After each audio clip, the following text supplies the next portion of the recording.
दोस्तों, आज बहुत ज़्यादा ठंड और कोहरा होने की वजह से हमारे स्कूल की छुट्टी थी।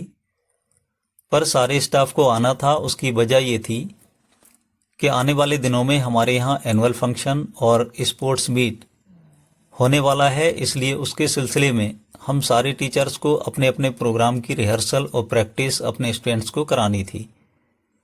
इसी सिलसिले में मैं भी अपने स्कूल पहुँचा। पहुँचने के बाद सबसे पहले जिस प्रोग्राम को मैंने चूज़ किया था कराने के लिए अपने सारे कैरेक्टर्स को बुलाया और बुलाने के बाद अपने उस प्रोग्राम की रिहर्सल स्टार्ट करवाई। यानी कि मेरा जो प्रोग्राम है वो है जैसी करनी वैसी भरनी। इसमें एक दादाजी होते हैं जो बहुत ज़्यादा बूढ़े होते हैं, उनको कम दिखाई देता है, उनका चश्मा खो जाता है। वो अपने बेटे से कहते हैं चश्मे के लिए, तो उनका बेटा उनके ऊपर काफ़ी नाराज़ होता है और वो कहता है कि डैडी आप अंधे हो गए हो। यही बातचीत उनमें चल रही होती है कि उनके बेटे का दोस्त आ जाता है और वह उससे कहता है कि तुम जब इतना परेशान हो तो अपने डैडी को, अपने पापा को वृद्धाश्रम क्यों नहीं छोड़ देते। ये उसके बात समझ में आ जाती है। पर ये सारी बातचीत उन दादाजी का पोता सुन रहा होता है। कुछ समय के बाद जब उनके बेटे का चश्मा खो जाता है, वो अपनी वाइफ से चश्मा ढूंढने के लिए कहते हैं। तो उनकी वाइफ अपने बेटे से कहती है कि चश्मा पापा को ढूंढ के दे दो।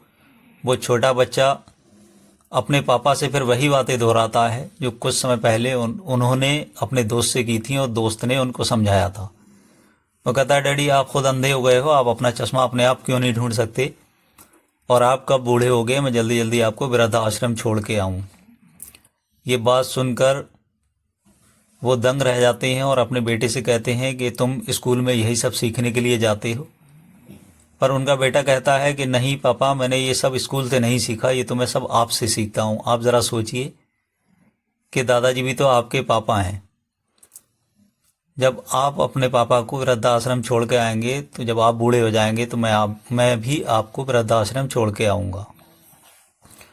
ये बात अपने बेटे से सुनकर उस व्यक्ति को काफ़ी पश्चाताप होता है और वो काफ़ी रोता है, अपने पापा से चिपट कर लगकर काफ़ी रोता है। और आखिर में उसको समझ आ जाता है कि जैसी करनी वैसी ही भरनी।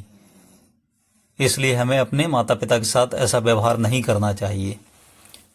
दोस्तों, यहाँ पर एक दूसरा प्रोग्राम है सोशल मीडिया।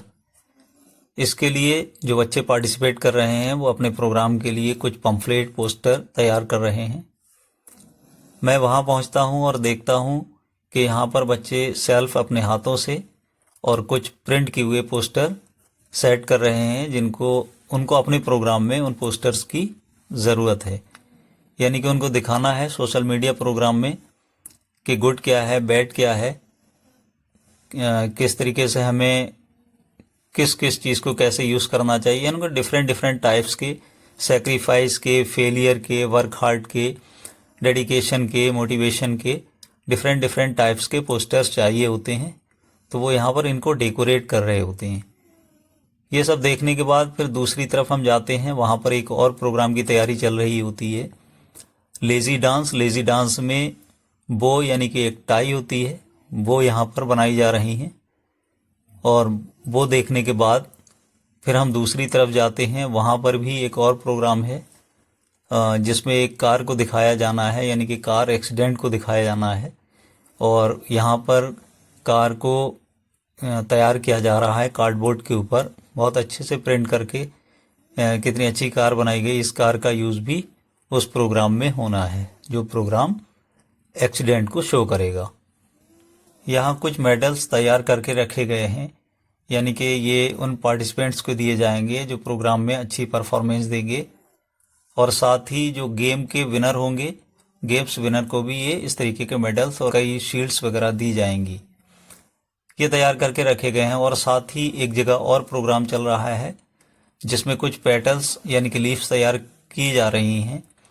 ये देखिए कितने अच्छे ढंग से पिंक पेपर पे ये लीव्स तैयार की जा रही हैं। इनका भी एक प्रोग्राम में यूज़ होना है।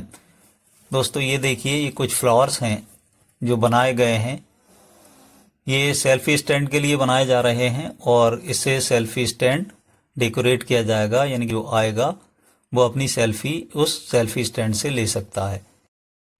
उसके बाद ठंड में गर्म गर्म चाय पीने के लिए मिली। हमने चाय पी और आखिर में 10th क्लास के स्टूडेंट्स हमारे पास आए और हमसे कहने लगे कि सर, अब हमें फील्ड में ले चलिए, हमें वॉलीबॉल खेलनी है। तो हम उनको लेके फील्ड में गए और उन्होंने 2 टीमें बनाई और टीमें बनाने के बाद वो वॉलीबॉल खेलने लगे और हम उनको देखते रहे ताकि उनमें से कोई भी बच्चा आपस में ना लड़े।